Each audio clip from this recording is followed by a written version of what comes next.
Hola, hola, it's your girl Erica from America. Welcome to the Confidence Chronicles podcast.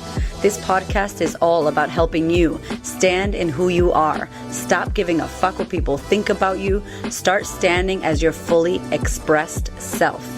As you are, as is, there is no filter needed. You are fucking awesome, and I am here to remind you. I'm a confidence coach, and I'm a bold stand for confidence, and I cannot wait to dig into today's episode with you.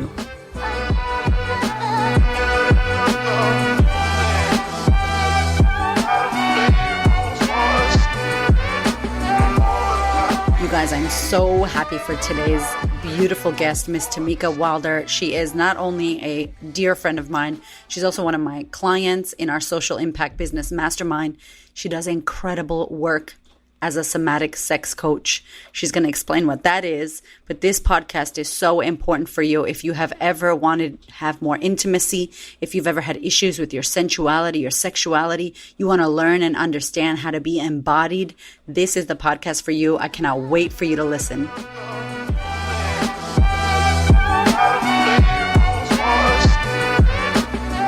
Tamica, my love, I have so much to ask you and tell you, but I want my audience to know what you do. So, somatic sex coach. We haven't had anybody on the podcast talking about this, and it is so needed. So I'm happy that you are popping our sex coach cherry. So tell us, what is this? What is the work that you do? The work that I do is guiding mums and women back home to their body and really helping them reignite their sex after babies, and like living in a domestic long-term relationship maybe, or in a household with kids. It's the easiest way for our sexuality to be squashed and to like go away and disappear. And I'm just about bringing it home, bringing it back, helping you reignite your sexual spark. Oh, juicy. Oh my gosh. And obviously I'm obsessed with this, you guys listening, because I speak a lot about my sexual abuse and the women that are in the sisterhood and our clients. And just, I've never met a woman, especially not a mother, who has not almost felt disembodied in regards to their sensuality and sexuality. What brought you, obviously you're a mama, what brought you into doing this work? Yeah, I feel like this has been part of my journey my entire life. And I really got, in the last kind of 2-3 years, I got the big aha moment, which was like, oh, this is my work in the world.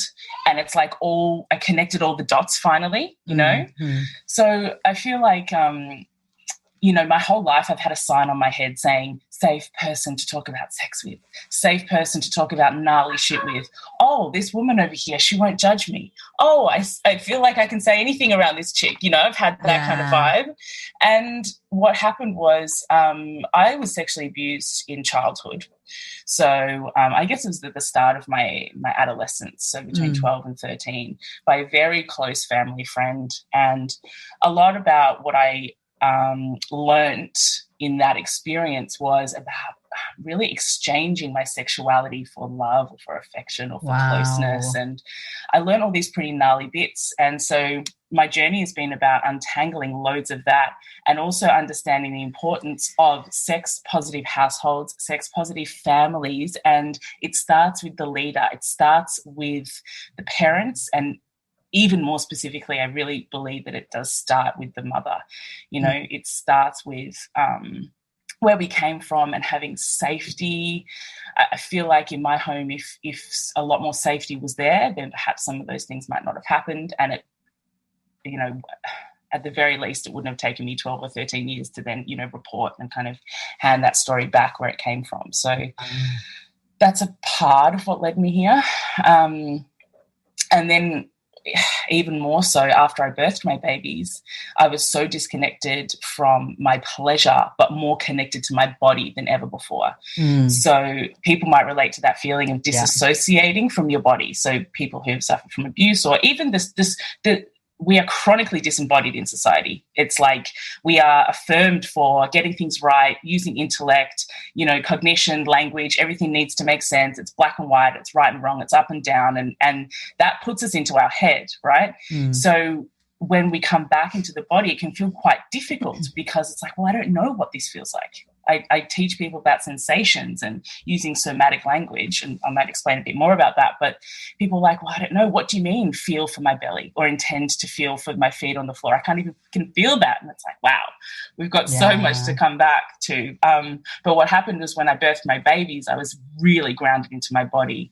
And then when I came to again, I was like, damn, I feel my body more than ever. And my pelvis is broken, or not broken, but my pelvic floor is messed up, my sensations messed up, emergency cesarean kind of left me with a broken bladder and all this kind of stuff. And I was like, I've got a choice to make. I either go, oh, well, this is just me now, this is the way it is, this is the mother's life, or I get to work on healing and come back even better than when I was in my 20s, even more orgasmic, even more free, even more elevated. And that's what I did. You're freaking amazing. I have so many questions just from that. Okay. Oh, okay. So firstly, I have this weird, I don't know if it's true. It feels true, but this weird belief that when we get sexually abused in our younger years, it makes us sexual. And I always thought growing up, I'm a sexual girl. I'm just a freak. I love being sexual and I love it. And that's me. And then the more I studied like the mind and the thoughts and experiences and trauma and childhood, I realized, I wasn't a sex child. I wasn't a child that was into sexuality and doing all that stuff. And I feel like the sexual abuse, it's weird. I think you've probably mentioned or thought about it before, but like I feel like the sexual abuse twisted me in a way to becoming super sexual at like 8 years old or 5 years old. Do you find that? Is that a thing? Yeah, it is a thing. People go one way or the other often. So it's either suppressed or it's totally magnified and exacerbated. So you'll find that you can either, it's one way or the other. It's not the same for everybody. Yeah. But yes, when we learn to be sexualized at a young age without that having a safe place to land in society, actually, or have like safe narratives around it, or even accurate narratives around our sexuality in childhood, then we become over-sexualized, but we also contain it and seek to hide it. And it becomes like a shadowy kind of element of the way that we go. So then there's promiscuity and, I was having sex with, men 3 times my age with my fake ID, and with the narrative and the belief that I'm confident, I'm cool, like I'm happy with this, I'm okay, I'm good, I've got this. Wow, you're so cool to me. You got all this, but underneath it's bullshit, Yeah. Wow. So tell me motherhood. So I love when I first met you and chatted with you on Instagram, is where we meet all the people these days now, all the cool kids. I remember you having a post with your 2 kids and you were talking about sexuality and like bringing that into the home. And I think this is such an amazing topic. We have a lot of moms who listen to the podcast, and I know so many of you message me and tell me like, not only are you not having sex with your partner, you're just roommates, you're in survival mode, but there's shame around your body. We're shaming our kids. It's all this stuff. So how does this work? Talk to me about what women can do, what mothers can do to bring this into their home. Yeah.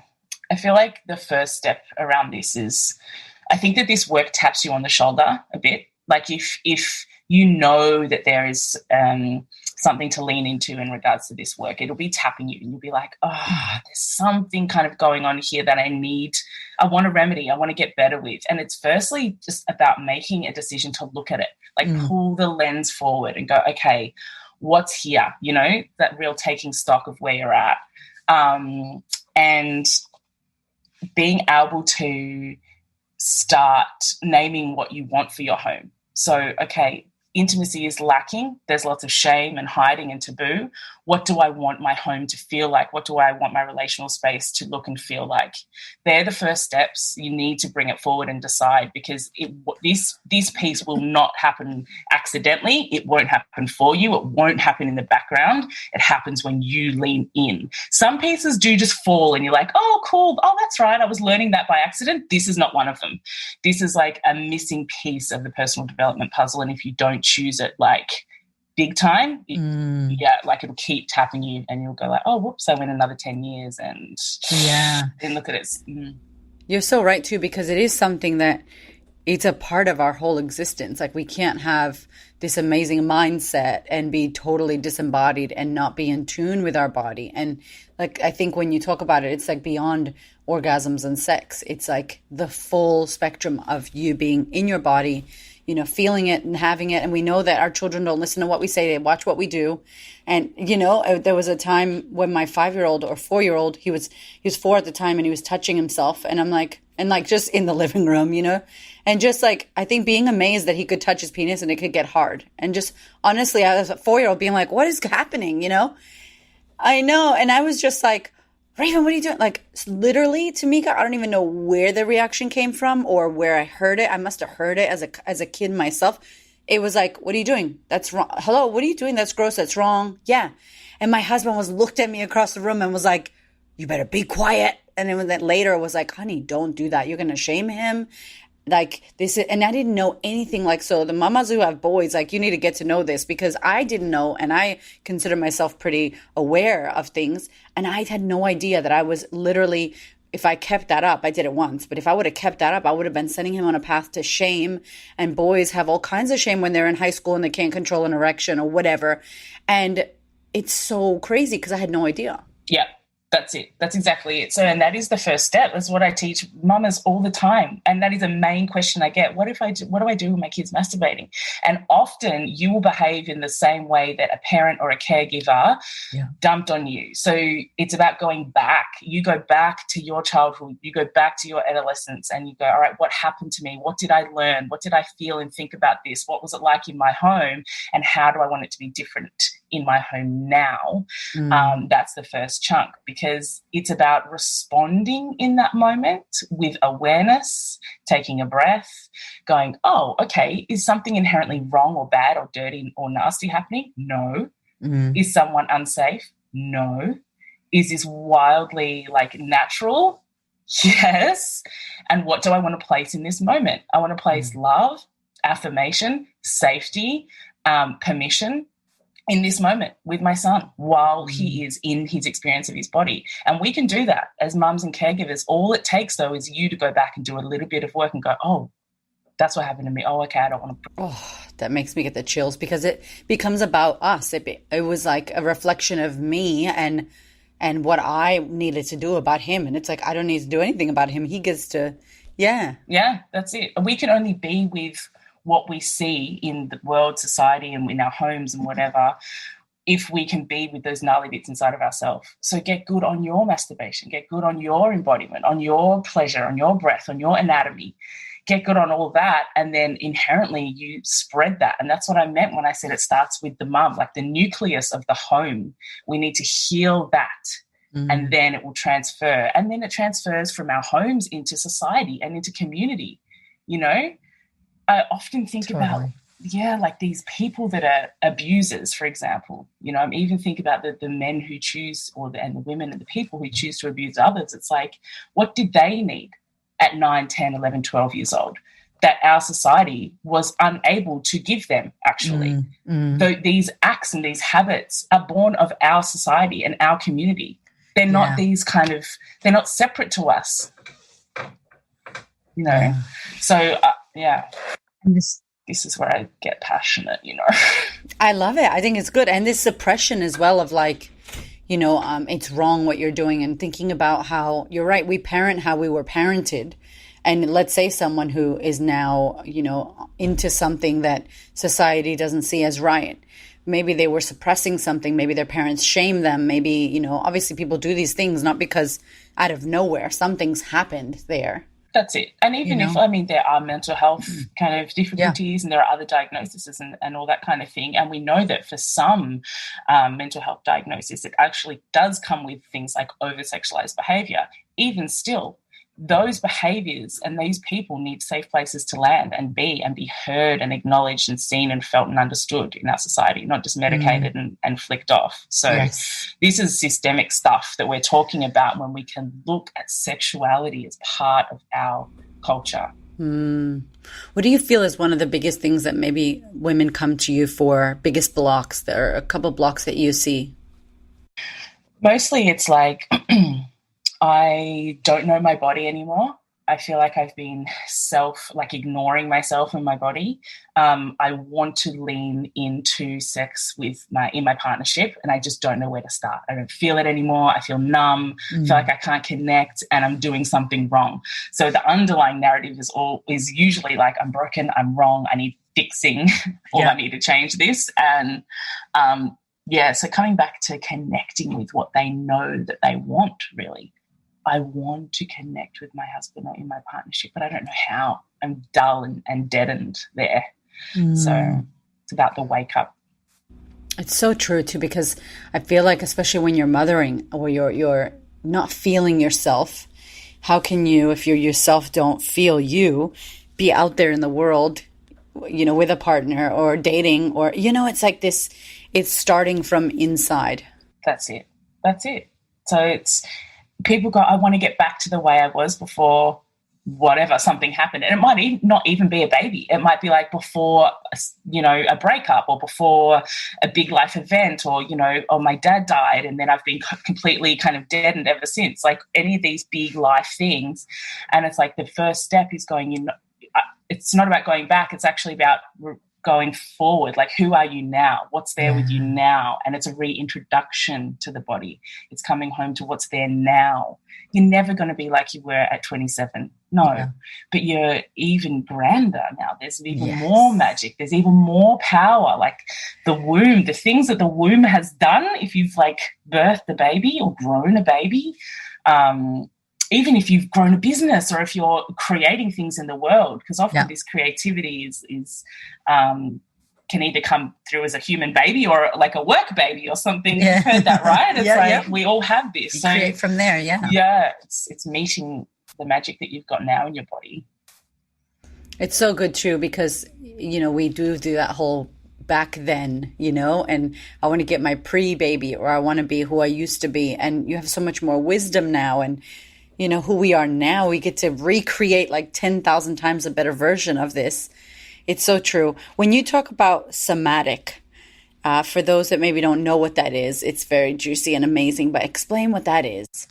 Yeah, so the word somatic comes from the word soma, which is a Greek word for body. So soma means body, essentially. And when we learn somatically, it means we are learning through the body. So through things like breath, touch, movement, sound, placement of awareness. It's not work that is just done with words, right? So it's not therapizing, it's actually feeling. So when we talk about embodiment, we need to use somatic tools, because actually that is how the body is going to feel, right? I can't just tell you words and then expect that you can feel it in your body. We need to move the body. And the body is how we learn a lot, actually. The way that we talk about stuff is that we learn through the brain and through words, but actually our bodies are learning all the time. We breathe, we sit down, we stand up, we dance, we laugh, we cry, we hug. The proprioceptors of our body are learning continually, and memories are stored in the body. They're stored in muscle. That's why I can say to you, think of someone who makes you really angry, right? And you can think of that person or that moment, and immediately you get a lump maybe in your throat or in your belly. Your hands will get sweaty, your face will get flushed. These are all physiological responses to a thought or memory that tells us that we learn in the body.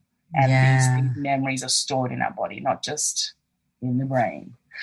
Oh, I love this. I love this too, because I speak to my clients and I'm like, my women are so funny. They're so heady, and they're heady because I was heady.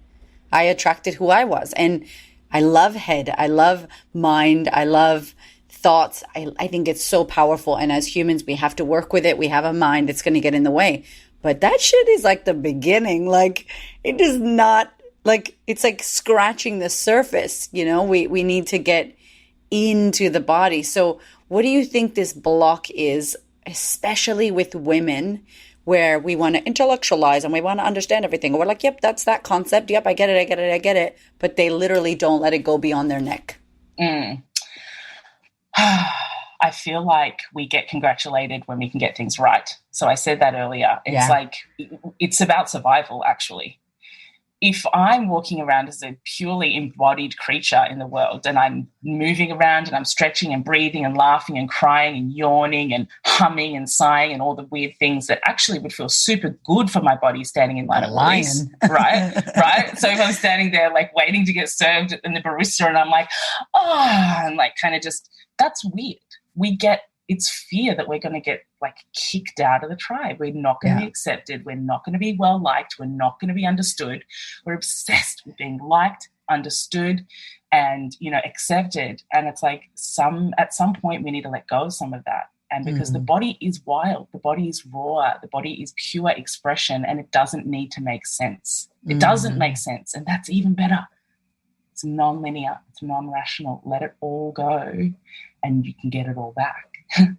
But I think that is a big part of it. Like, we want to be, liked instead of weird and getting embodied. We need to be weird, y'all. We need to get a little bit more wonky with it. Yeah.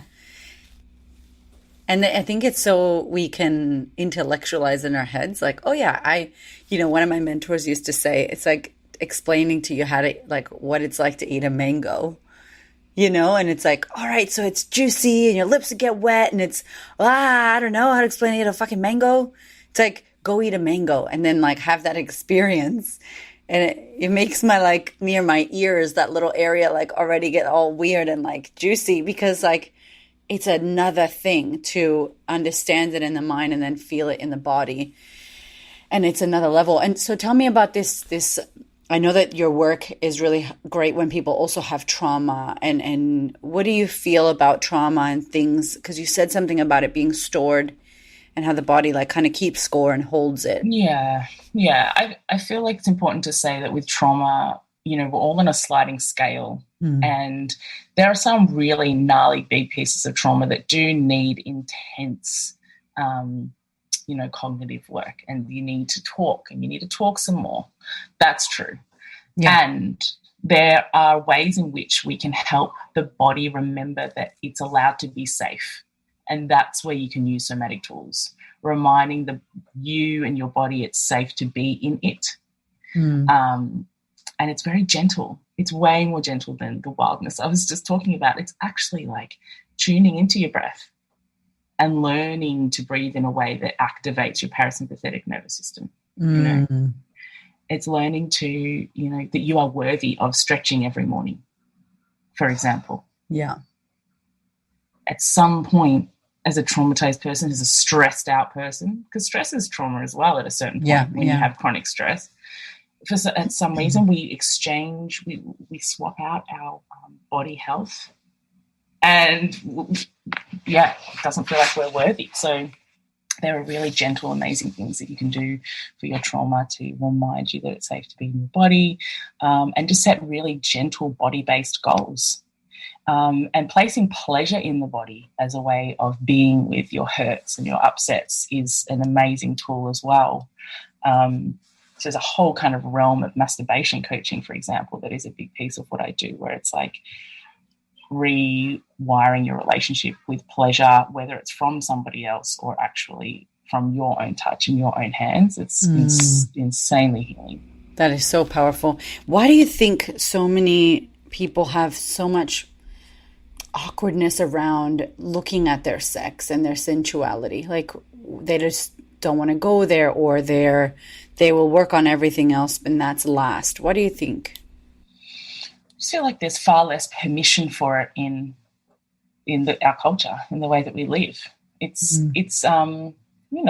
suppressed in things like religion and the way that our parents and the ones before them kind of dealt with it. I think it's just been passed on, and we're at a time now where we're actually interrupting that, I think. But yeah, it's because it's less accepted out there, and it's one of those big taboo kind of areas. Yeah. That's why I said if it's tapping you, then you got to answer the call in a real way.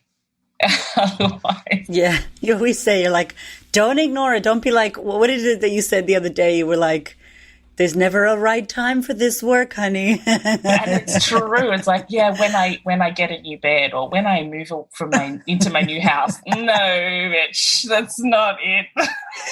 Like, stop procrastinating. Yep, it's true. Yep. I love you because when we spoke about this topic, and to everybody listening, when I met Tamica, I was just like, I felt so welcomed. I felt so included. I felt so safe, and I didn't know you, just on your page. And I love that. That's my jam. You guys know I talk about it all the time. I never want to alienate anybody, be too smart, too weird, too whatever. I want you to understand what I'm saying. And I feel like with you, you put some magic in there, but you really are approachable with this stuff, like for people. Yeah. And it's amazing. And when we spoke about it, we were laughing because like, you see some people doing this work and they're perfectly doing it for how they need to do it clearly, but it's like out there, and there's like snakes and shit, and they're like dancing in the smoke, and there's like people, and I think about most of my clients going, oh, hell no, I'm not going to that workshop, yeah, I just feel like you make it so normal. Thank you for saying that. Yeah, that is a big part of what I value about this work. I know that when I first started it, that's where I wanted to be. I wanted a safe place to land. I wanted to be like, oh, I'm not too different to this person who's leading me. Not like, wow, I'm nothing like them. I can't do that. I don't belong there. I'm like, I'm a stand for you all belong. It is safe here. We can go gently. There are tough love moments, but you will see yourself in me because I'm just regular, like that. And I think that is important with sex because it's not some mystical kind of like far-reaching thing that is only for some people. It's for everyone. Yes. Yeah, and you make it so accessible, and it's so good. Obviously, we're going to put everything in the show notes so you guys can stalk and follow, and there's some amazing things coming up for you. But I want to ask you, when you also work with couples as well, how does that work? And what's the benefits of, obviously, but like, how does that work? Gosh, it's some of my favorite stuff to do, I'm telling you. There's a dynamic, like every couple has a dynamic, right? You have patterns and habits that you live into every day in some way. Even the most conscious of couples, it's like you can wake up one day and if you're both a little bit off or one of you is, you fall into a dynamic, right? So, of course, then that exists inside the sexual dynamic. Yeah. And people who are lying down in bed next to each other every night as best mates, both in their head thinking like, oh, I want to be having sex now. Oh, I wish I was. Or I know they want to, but I can't remember. This dynamic is revealed. I don't know, I'm so tired. Maybe tomorrow. Maybe tomorrow. If I just roll over, they won't bother me. Yes. We have these habits. And very quickly in 2-on-1 work, I help you identify exactly what those are and then give you pattern interrupters. So tools that directly sit between and inside of your dynamic to actually lead you to what you want and how you want to connect inside of your intimacy rather than perpetuating that. My God, that's like fucking genius. Like I'm like, yeah, I think everyone's like, what? Where do I do this? Tell me right now. That's amazing. So it's actually my favorite because I see it so quickly when they're both even on the screen. I'm like, you're like that, and this thing happens, and they're like, yes. I love it so much. And because when people want to dive into intimacy, it's like, it's really important inside a relationship. It's super important. And so if we can just place tiny little beautiful actions in there to help you reconnect gently at times. Sometimes people have mismatches on what intimacy is. Yes, I was just going to ask you that. Yeah. What's intimacy to you? And she's like, oh, sitting on the couch with a cup of tea, holding hands. Cool. What's intimacy to you? Oh, having a 6-hour sex session. Okay, little different. Yeah. Glad we chatted. Cool. So our top value is intimacy, and I didn't know that. No. Yeah, it's really true. It's wicked true because then we all have different meanings. And when we do our values with couples, and we need to do some stuff next year. Tamica's in Melbourne with me, so I'm lucky I get to steal her and we can do some workshops. But so many of the couples, when we do values, it's like, what do you value? And they're all different. And then we get them to kind of mesh together and come together and collaborate on some values. And we're like, what does that mean? And we had the same thing. Like, I loved sex and was such a sex person when I met Hamish. And he was like a good boy. His dad had really taught him, like, don't touch women, don't do this, don't do that. So I had to like try to turn him out when I met him. I'm like, oh my God, can you like choke me against the wall or something? And like, he still won't do that. He's like, I just can't, like, I'm slowly getting there. And I'm like, one day you're just going to choke me, Hamish, please, if you're listening. But it was so funny because I got to see like how wild I grew up with nobody telling me, because I was a foster kid. I just learned through sexual abuse, unfortunately, and porn in high school. And then he learned with this really strict Catholic Sri Lankan dad who was like, you don't touch women, you know? And now in our relationship, you know, and I ask this because there's so many partners and couples and mothers that you have a baby and you literally, there's 2 kids in our bed, right? So we don't have sex in our bed unless the homies aren't there. But like, that's not our sex place, you know, our bed, right? And maybe for many people, it's not their sex place, but you have kids and then you become, like you said, roommates, and you are fucking tired or you're exhausted or you're working and you count the days. I'm one of those. I'm like, damn, it's been like 14 days we haven't had sex. And Hamish doesn't even notice, but I'm like, I'm disconnected. And I have this weird thing that you will love. So, you know that Avatar movie? You know, the blue avatar when they jump on the animal and they connect the tails? Okay, so it's just so weird to all my listeners. You're going to get to know me intimately. But to me, sex is that, like the avatar. It's not even like it's orgasm and this and that. It is, but it's like, oh, hi, husband. There you are, partner. Like, where have you been? You could have been right in front of me all damn day. It gives me the chills. But when we sexually connect, I'm like, hi. Yes. 100%. Okay, and you love the avatar thing. Yes, I see it. It's exactly, because that's hormonal. That's animal. That's coming together like we're mates, right? The pheromones, the oxytocin, like it all comes back, that remembering. And we go, you know, we're kind of nuzzling in. Like that's mating. Yeah. So, of course, that makes so much sense. And I feel very similar to that. I'm like, well, I need this. Like, I need to come back into that place of, the sweat and the smell and the salt and that connective stuff. The smell of balls. That's another important factor in, like, us getting good with our bodies. It's like, we need to rewild some of this stuff. Blood, sweat, cum, tears, salt, the smells, like all of that is about body accepting our human nature, our animal nature, you know? Doesn't birth help us with that? They're like, you might poo. I was like, okay. Hamish, I might poo. He's like, it's okay. I'll be the poo catcher. I'm like, this is a whole new level. we are forever and ever. Okay. Wow. Okay. So tell me, sometimes Hamish, as he coaches men, tells me that, you know, men with their testosterone and their anger and their, like, sex is this release that they almost like need to have. And for some women, that's the same. I feel that. I feel like a very masculine woman. I have that kind of anger and release. But for other women, it's a little bit more, I want time and intimacy and I need time to get ready and sorted. And for some men, it's like, let's do this thing and that's it. What do you find in working with men and women or anybody identifying as, like, that dynamic? Yeah. So very often the woman's body needs a lot more time to come into a state of relaxation, which is where arousal can occur. Okay. You know, the classic is like, oh, I'll give her a massage and then she'll warm up kind of thing. Or we need lots and lots and lots of time before penetration. That is true. That is a physiological need, right, inside of lots of our body. Not everybody, but from what I've seen, lots. And, there is a spontaneity and an urgency and like, let's go, which is often associated with the masculine. What I found, though, is women who can reconnect to their pleasure center more often, reconnect to their sexual landscape, we can build more testosterone. So we can build more urgency. We can build more connection to like desire that goes from 0 to, 8. We can do that, but it's like a muscle. So if I want to build my bicep, I'm going to have to do some curls. It's the same thing with pleasure and sex.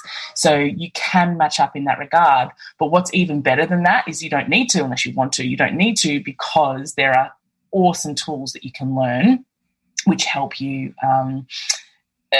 match up. You can match up more easily inside of your desire and your urgency. And they're so fun, actually. I'm so excited. So I am going to totally book a session with you with Hamish, because that's going to be awesome. Yeah. I'm like, I've always not secretly, I tell Hamish, but I've always been like, we're great and we're fucking in love. And it's like, I'm like, pinch me. Is this fucking real every day, better and better, right? And then I'm like, but I want to go to this like sex retreat, but not like to have sex with other people, because that's not my jam. But if that's your jam, do it, girl, get it. But for me and him, I'm like, no. But I would love to just go and like learn, because I've watched so many things, and I think that you know about this or you do this, but where you can have an orgasm with just like someone not even touching you, the intention, the breath. Is that somatic? Is that what that? Oh, 100%. Oh, I love that. So I can breathe, and this is what I will teach some people. I breathe in a certain way and move my pelvis in a certain way and open my heart and throat in a certain way, and then you can have an energetic orgasm. And it's so crazy good. Stunning. It's like self-penetrating, no touch. Oof. Yeah. I love that. And we love all that spiritual shit too. So I'm like, yep, that makes total sense. And it is such I was listening to I think Hamish did a podcast with this guy who said everything, Michael something. He does the cocoa, and it's like everything you never learned about sex. This book that he wrote. And he's talking about like how sex is spiritual and how spiritual sex is, and how when you get in your sex, you can reach these different levels of consciousness. Yeah. It's a whole, it's beyond like sex. It's this whole thing. It's a whole realm. That's right. But I think what is good to remember is that it is the mechanical stuff that takes you there. They're not that separate. Yeah.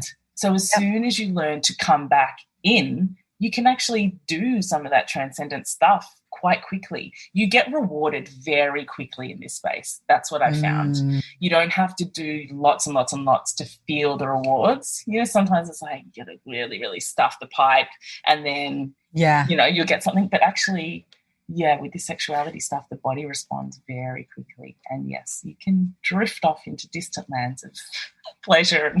It's so great.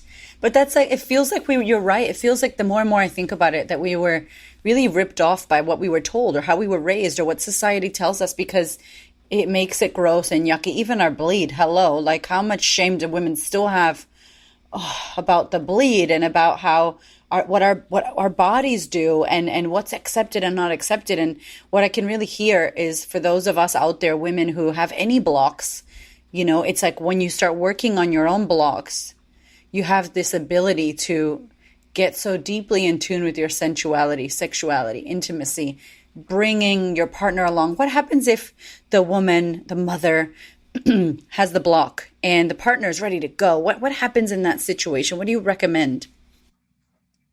If the woman has the block and the partner's ready to go, I feel I just feel like it's if the woman can, or whoever it is, if they can actually get in touch with what their deep desire is. And I don't mean like, I want 7 orgasms every day desire. I mean, what do you really want? What do you want for yourself and your body? If you can get any contact with that at all and grab onto it, that will bring you here to this place, to learning. Find a teacher you feel safe with. Find a teacher that is speaking a language you can like feel yourself in, and just get to learning tiny little chunks led by desire, self-acceptance, radical self-acceptance, unapologetic self-love, pay attention to your body, paying attention to what you're putting in it, how you're breathing, how you're walking. Go to the osteo. If you're like, I'm not sure if my pelvis is, these are the things, like go to the osteo, go to the myo, get a massage. If you feel like something's a bit off, like get the checkups that you need. Go to a sex positive therapist, like that can help you look at the body and go, right, where am I what's the current state of play inside of my body, and you'll get rewarded. I love that. It feels too like, because I'm a big communicator, it's like one of my top values. It feels too like if you are in relationship with someone, or you're just casually having sex with someone, or going to go meet someone or date someone, I feel like we have such a block with speaking what we desire, or speaking what's going on, or asking, hey, is this the way it is, or is this just my mind? Like, how much of this as well is wrapped into our communication and our ability to have these conversations that society says they're awkward, and we now say is awkward. Totally. And it's not, right? It's not. Yeah. Well, it doesn't have to be, but it doesn't have to be. And it is awkward. And anything that you want that is good is on the other side of what you're too afraid to do. Like, we know that to be true about everything. If I want to lose 20 kilos, I got to be a bit uncomfy and do some fucking bike riding. Yeah. Otherwise, nothing's going to happen. So why is it different from this? Like, when did we get so unable to do something that's just a little uncomfortable? We're obsessed with being comfortable, and it's not comfy to be in a sexless situation. It's not comfy to talk about sex when you're not used to it, and it's not comfy to start learning. Pick your uncomfy, you know? Yeah, true. And there's always a dynamic. I don't actually ever believe that it's just one person that's up for it and cool and the other's just like, oh, it's all me, because there's always a dynamic. So you got to help one another if you are in a partnership to actually come to a deep reset button. Yeah. Because there could be things that person that's always up for it is doing that is actually unconsciously continually turning off the other, even though they're kind and loving, and and it's not their fault. They just don't know. You just don't know. Yeah, 100%. Yeah. Oh my God, I'm like nodding and smiling over here, just deeply resonating with all that. I remember in the past being like literally in the moment, making out, ready to have sex, and just being so narrator, like as if it was on blast, my mind going, I don't like this. What is he doing? I don't like that. And it's like, oh my God, my whole, from my neck down was off because I'm in my fucking head. And it's like, and Hamish has told me in the past, like, when I am not here with you, I'm in my head thinking about work, thinking about being a provider, and when we're in our heads, who the hell is in our bodies, Seriously. Yep. And a big part of that is actually getting away from the narrative that there's this beautiful kind of Hollywood unfolding of lovemaking. And it's this kind of concerto thing that, he comes in and then pushes me up against the wall and then this happens. And we have these expectations that are for the films. They are not for real life. They are not for inside of our domestic relationships, inside of the home. They're not even for necessarily after your Tinder date. Like, it's all fantasy. So a big piece is letting some of that go. And then you can learn how to just come back into the body, go gently. Oh, I'm not present. I'm pretending I am, but I'm not. Do you want to share some breaths? Yes. And so on and so forth. That's so true. And, like growing up watching, like porns in high school and seeing magazines and seeing how your vagina is air quotes supposed to look. And, I listened to this podcast on the Goop podcast, and it's why I said communication is important, because if you're listening to this and you're hearing I hope you are, because I'm hearing some gold, and you have a partnership, you are allowed to take this conversation that you're hearing Tamica and I have and bring it to your partner and uncover it, or to your girlfriends and talk about it. And I listened to this podcast, and this woman was saying, how little girls learn, and I know that you have a take on this as well, and I want to hear it, but like how little girls learn about sex is the parents don't teach us. So like, let's say your parents don't teach you. They just say, be safe, be safe, be safe, be scared, basically, right? And then little boys, again, they don't talk about it. So what happens? We see porno and shit in high school. We think we have to have a fully shaved vagina. We think we have to let our girlfriend suck our boyfriend's dick so that we have a threesome and it's fun. Boys think they have to be like, ba, ba, ba, ba, ba, ba, ba, and do that. And we think we have to do all these things. And then this is how, as grown-ass people, we start replicating what we're seeing and realizing. And I brought that home to my husband, and he was like, oh my God, you're right. Like, I had this belief that because he has a dick that is soft, that goes hard, that when that dick is finished and it comes, that we're finished. And that my goal, this shit blew my mind, that my goal is make it hard.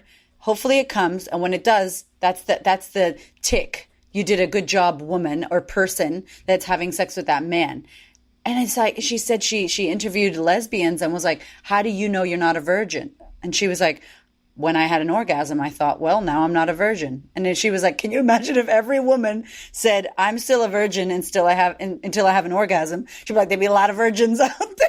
Yeah. And I was like, holy shit. Yeah, it is pretty wild. The agendas, the preference for the male pleasure. It's learnt. Yeah, it's all learnt. And the whole thing about porn and how we're supposed to, what you were saying before, like what we're supposed to look like and like, how can we, if we're not talking to our children about this, where are they going to learn it from?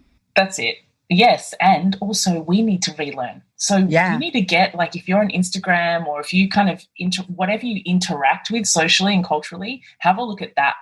What are you reading? What are you watching? What are you looking at? What are you consuming? Like, follow some accounts that are showing like real bodies. There's plenty of like really good kind of pussy anatomy and yoni anatomy stuff that you can like get your eyeballs on. So it's like, oh, reinforcing the narrative, I am natural, I am normal, I am allowed, you know, I'm natural, I'm normal, I'm human.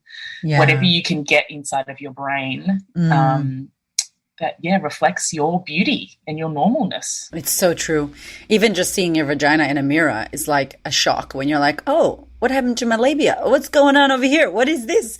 What are these spots or whatever it is? Because we're so conditioned to this beautiful airbrushed, whatever, even white, like white vaginas. I never saw brown or black vaginas like in any of the videos that I saw as a kid. It was like, I love my husband's purple dick. I'm like, oh my God. This is amazing. Like, when did we see this? But honestly, it's like you got to think about, if you're listening, like what you have seen and what you've consumed and what you think is normal based off of what you've been told, or we get to restructure that. That's it. And this concept of sexiness and like eroticism. Yes, tell me. Oh my God.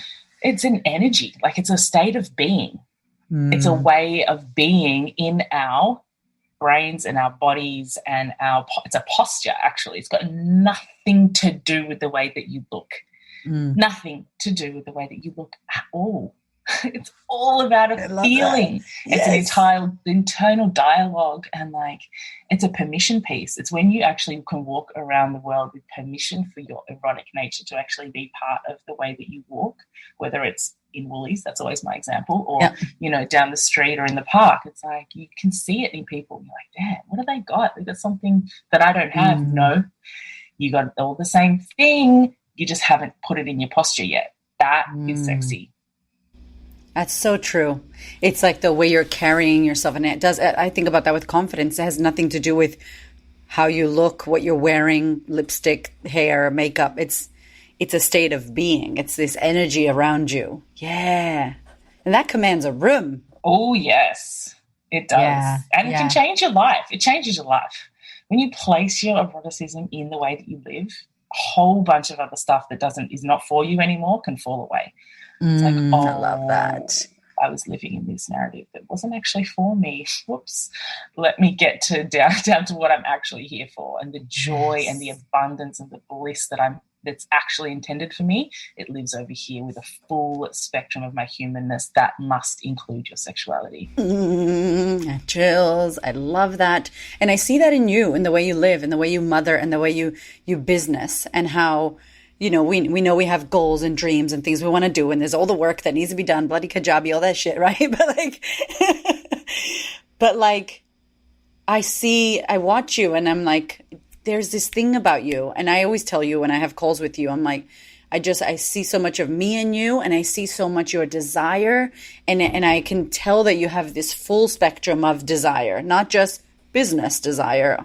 And you let yourself be there and then be here. And then there's no rush or crazy urgency, even though it may feel like it. When I see you, I'm just like, oh, she's embodied, man. Like, she's just got this thing about her, and it comes off you on the screen. So fucking thank you for showing up as you do, because it's making lots of waves. And I know so many people that message you and contact you to speak, and you're constantly speaking and doing amazing shit and masterclasses out in the world. It's contagious. So thank you, because it's so powerful. Thanks very much. I heard all that and I let myself. Yeah, good. So tell me just quickly with your family, like how do you see the work that you do and who you are with your partnerships, with your children? How do you see that affecting your home? And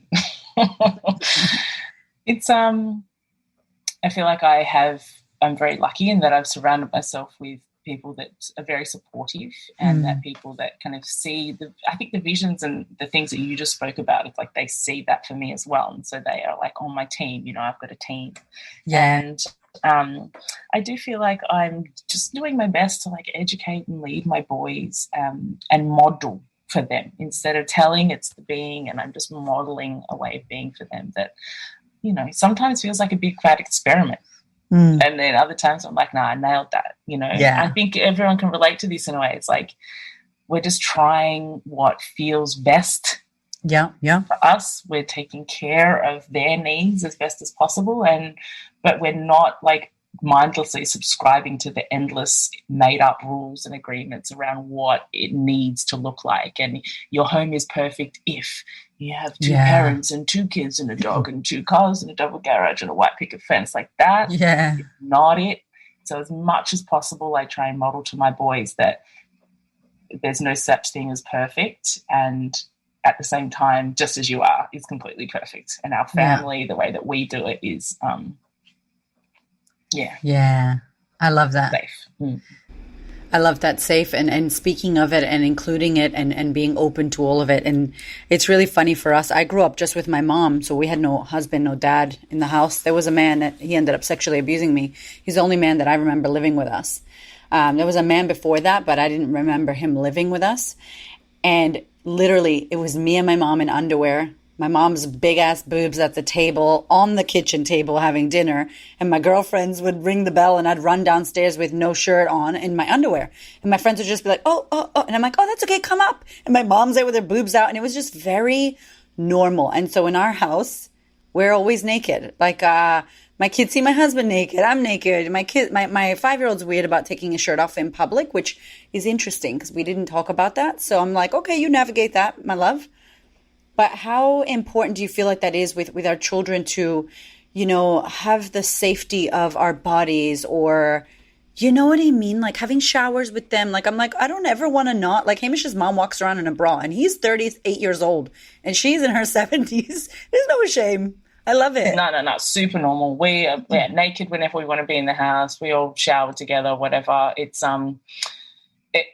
It's all very normalized. My boys know when I bleed. They know what a vulva is. They know what a vulva is. They know what a vagina is. They look at my educational. I've got a big pussy cushion. I've got like a dick kind of dildo thing. Like they see it. They know that I do educational workshops on things. And I'm like, I teach people about the penis. I teach people about the vulva and the vagina.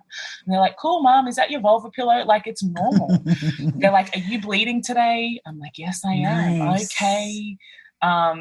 So it's just, and that's what I mean sometimes, and I'm like, it's an experiment, because I'm like, I'm going to normalize the shit out of everything and see what happens. Exactly. And our children are also individuals. So when they come with that thing, which is, I want my top on, it's like, we didn't do something to break them. We didn't do anything to shame them. They are just who they are also in the world. And they'll come with their unique challenges and their unique experiences, Yeah. So my 6-year-old's kind of like that. He won't get changed on the beach.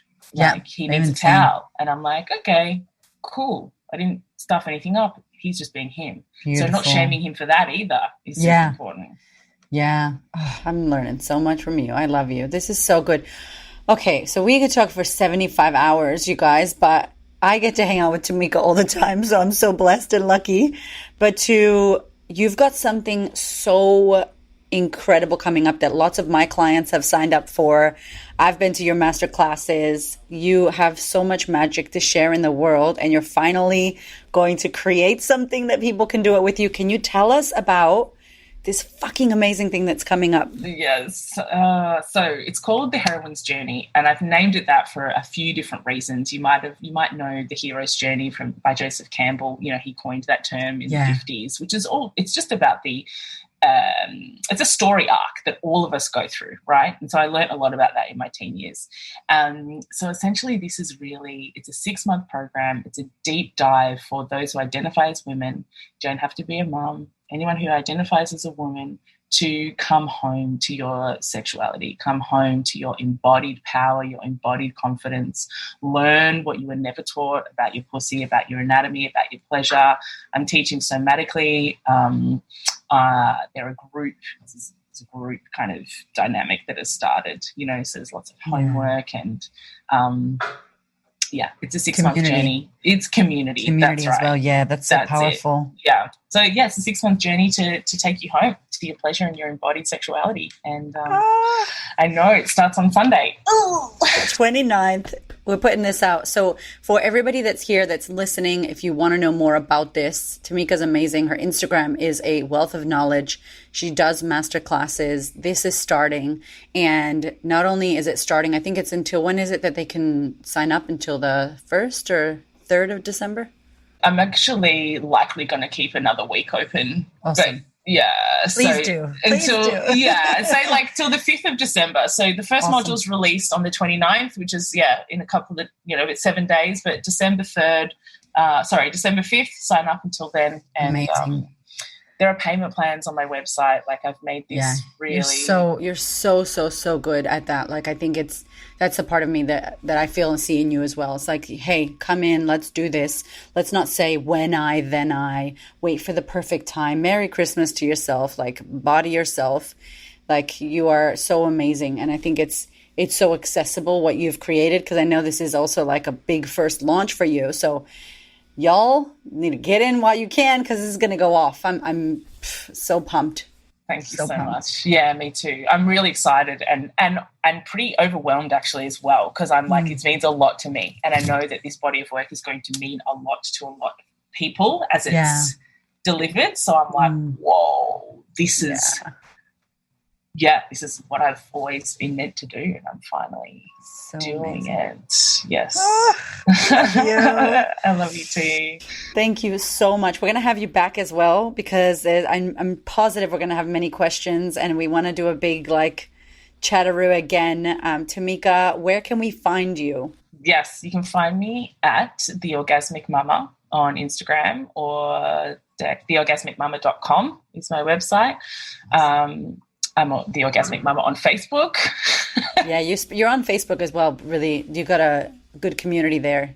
Yeah. So The Orgasmic Mama. My link tree on Instagram has all the things. So we're gonna pop it in the show notes for everybody. Oh, I love you. Thank you so much for who you are. Thank you so much. Thanks for having me. Thank you so much for listening. I so appreciate your ears, your time, your energy, and your attention. Please do me a favor and head over to Apple iTunes, subscribe so that you don't miss an episode, share this episode with a sister who you know needs to hear it, and if you feel called to, leave me a review. I'd love to know what you think about the podcast. I'd love to know how this information is helping you change your world. Thank you so much for being here. I know that there are many podcasts you could listen to, and I really appreciate you listening to mine. Have a gorgeous week, honey.